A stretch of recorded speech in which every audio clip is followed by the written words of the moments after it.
All right, my mock draft maniacs, happy to have you in. We are going to do things just a little bit different today. Pretty much what we're going to do is we're going to go over Peter Schrager's 2024 mock draft 1.0. If you don't know, now you know. Peter Schrager, he is a co-host for Good Morning Football. He is a guy that within the sports media realm has a lot of connections, has a lot of great networking that he's about, and is plugged in. And, you know, like I said, he kind of has some clout in that sports media space. Now, one thing I do love and appreciate about Mr. Peter Schrager is he goes on a limb. He goes all the way out there, all the way into the realm of impossible satisfaction for all 32 NFL teams' fan bases and says, hey guys, look, I do not know how to evaluate players. I do not have an analysis sheet with all the times and scores and strength records of all these guys. I am just simply plugged in. No Diddy on that one. I am just plugged in to what the executives are telling me, to what the scouts are telling me. That is one thing I do like about him. He doesn't pretend to be some guy that's at home watching film. He says it up front. I don't do any of that. So everything we're about to go through are things that he is hearing scouts and executives murmur about and talk about and explain to him. So there's a lot of things in here that are actually kind of crazy, but there's some things in here that kind of blew me away. First pick, no question what the Chicago Bears going to do at the #1 pick. They're going to go get USC quarterback Caleb Williams. Ain't no ifs, ands, or buts about it. If you have a quarterback school, if you're a quarterback guru and you're saying this kid is not the best kid in the draft, then just shame on you. Good job, Chicago. You got yourself a winner for the next couple of seasons. Jaden Daniels to the Washington Commanders at that #2 spot. I just think this is a great fit when you see where the quarterback position is going. He has won the Heisman. He is a dual threat guy. He can run, he can pass. He did a lot of great things, short adversity. I love this for the Washington Commanders. And then #3, Drake May is currently my quarterback 3, and he has always been, even before your favorite announcer said he wasn't. I just want to say this is the best fit for Drake May within these top 3 organizations. This is the best fit. I just think it works better for Drake May if he goes to the New England Patriots. I love that. And then #4, things get crazy. JJ McCarthy to the New York Giants. So the New York Giants are moving from that 6th spot to that 4th spot, giving up a little bit of capital. I don't like this. I don't understand it. Even though I do like JJ McCarthy and what he brings to the table, I just don't think it's worth a Daniel Jones departure with losing capital within the draft. I just don't understand that at all. And then at the #5 spot, this would be so beautiful if the LA Chargers were able to solidify a legitimate #1 wide receiver with Marvin Harrison Jr. This will be great for Justin Herbert and Coach Harbaugh. And I like this fit a lot. And then the Arizona Cardinals not going Malik Neighbors at #6 and going instead Rome Odunze. I'm not mad at this whatsoever. Malik Neighbors, Rome Odunze, Marvin Harrison Jr., who I believe is slightly better than both. It's all about what flavor of ice cream you like. I do not think Cardinals fans should be mad about that. And then the clear cut, yeah, this is going to happen, is Joe Alt to the Tennessee Titans. This has been the narrative ever since we got these mock drafts going. Dallas Turner, #8 to the Atlanta Falcons. I believe this is going to be Jared Verse, because last year it was Jared Verse at pick #8. Jared Verse did not clear for the draft, and so they got Bijan. So I think this time around, this will be where Jared Verse leaves the board. But Dallas Turner, if that's you, do not be mad, Atlanta. You got yourselves a good one. And then Malik Neighbors falling all the way to pick 9 for the Colts, trading up from 15 with the Chicago Bears. I don't think there's any shot in the world that Malik Neighbors falls past the Atlanta Falcons. And so there's no way the Bears are just going to draft this kid at pick 9. This is a big talent, but Colts, if you have Malik Neighbors, Josh Downs in the slot, and Michael Pittman Jr., that is going to be great things for Mr. Anthony Richardson in his future. And the New York Jets at pick 10, going Brock Bowers. This has been a consistent thing that I've been seeing. Aaron Rodgers having a legit weapon as a rookie. This kid is going to be doing great things as a rookie. I firmly believe it. And then at pick 11, not a quarterback for the Minnesota Vikings, which is something that I think is pretty shocking. But instead, you get a solidified corner for Brian Flores, Terrion Arnold, who is my cornerback 1.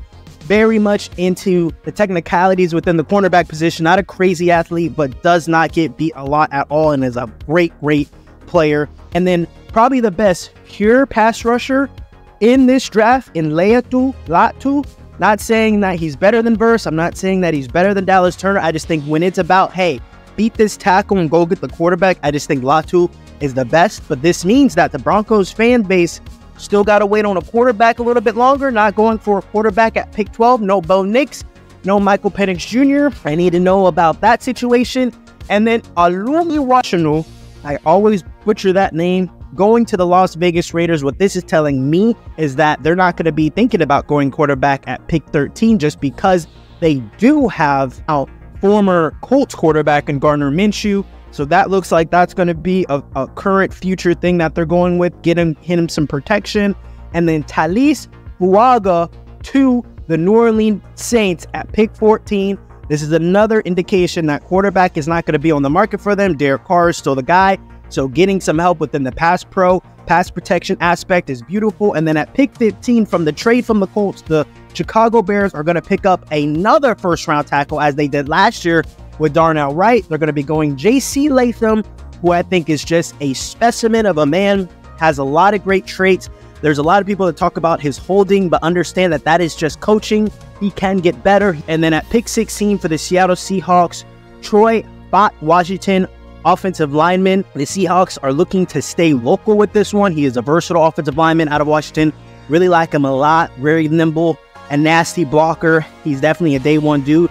And then the Senior Bowl highlight reel, everyone else is probably cornerback one. That is not Cooper DeJean. It's Kenyon Mitchell, corner out of Toledo, headed to the Jacksonville Jaguars. Going to be able to help with that AFC South pandemic that they're having with CJ Stroud now in the division. So that's going to be good for the future. And then the Cincinnati Bengals getting a replacement player. Of course, they already brought in Sheldon Rankins, but leaving the building was DJ Reader. So you get a Byron Murphy II. I am a Bengals fan, just so you know. I like this. Byron Murphy, I think if he has the potential to be a Chris Jones-esque type of guy for the Kansas City Chiefs, I would love this. And then get PJ Hill a little bit more rest. Not mad at that pick at all whatsoever. And then pick 19, the Los Angeles Rams want to protect Matthew Stafford a little bit longer. Tyler Guyton, Oklahoma tackle. This kid showed a lot of great promise. I believe any sacks that he did give up or any hurries that he did give up, I don't know if he gave up any sacks in his final year. It was because of holding the ball too much for Mr. Dylan Gabriel, the Oklahoma quarterback. But great pickup for the Los Angeles Rams. And then the Pittsburgh Steelers getting another weapon for potentially, who is it going to be? Russell Wilson? Or is it going to be Justin Fields? We do not know. But you have George Pickens on one side, Brian Thomas Jr. on the other. There are going to be fireworks for the upcoming future. And then pick 21, Jared Verse. This will not happen. This will not happen. There's no point. There's no way. I mean, I'll even take it to the Bengals side of things. Jared Verse is not getting past 18. No ifs, ands, or buts about it. This is a really great kid, pass rusher out of Florida State. This would be great, absolutely great for the Miami Dolphins, though. And then Cooper DeJean, this has been probably one of the more consistent attachments to player to team that I've been seeing. Cooper DeJean to the Philadelphia Eagles, just because he fits that blueprint of being a Swiss Army knife that we need to put anywhere and everywhere. And then Bo Nix to the Minnesota Vikings. So the Minnesota Vikings are leaving the first round with Terrion Arnold, a stapled cornerback, and then a potential future franchise quarterback, and Bo Nix. I do not think, without any shadow of a doubt, that you guys should be entering the 2024 season with Sam Darnold as your starting quarterback. Should not happen. And then a very, very lucrative marketing franchise, money pickup. The Texas kid staying in Texas, Xavier Worthy, headed to the Dallas Cowboys. This is just money.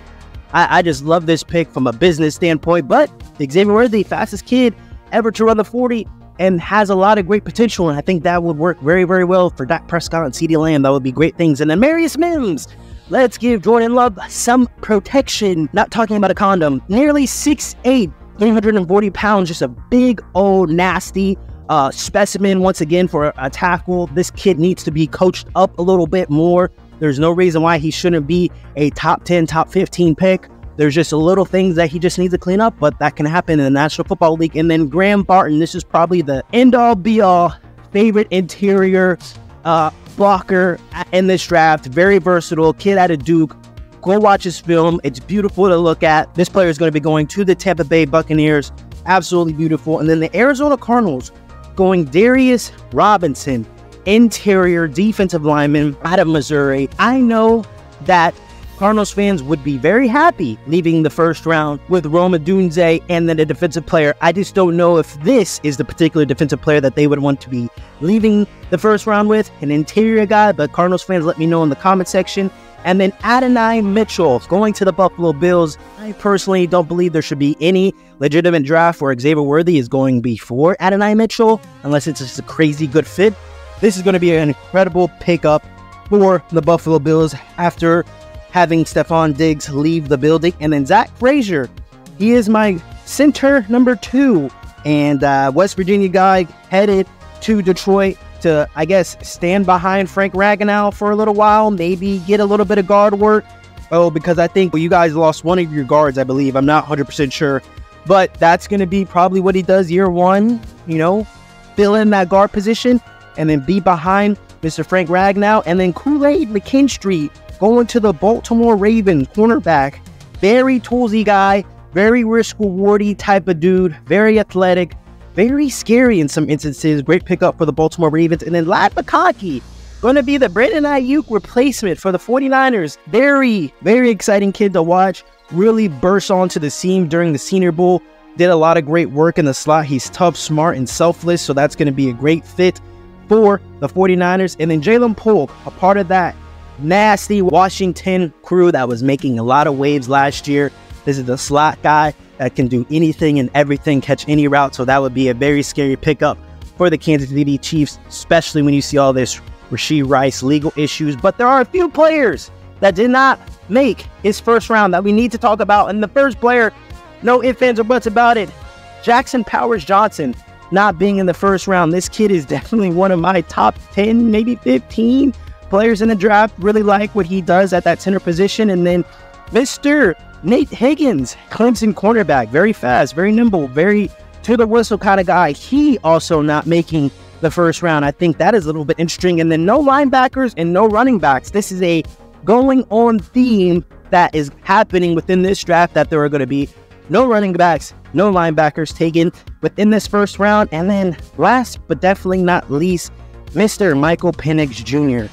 not making the first round. A bunch of boys getting on teams within NFL rosters. Let me know what you think your team did. Let me know what you think about Peter Schrager's mock draft. Let me know in the comments. Do not forget to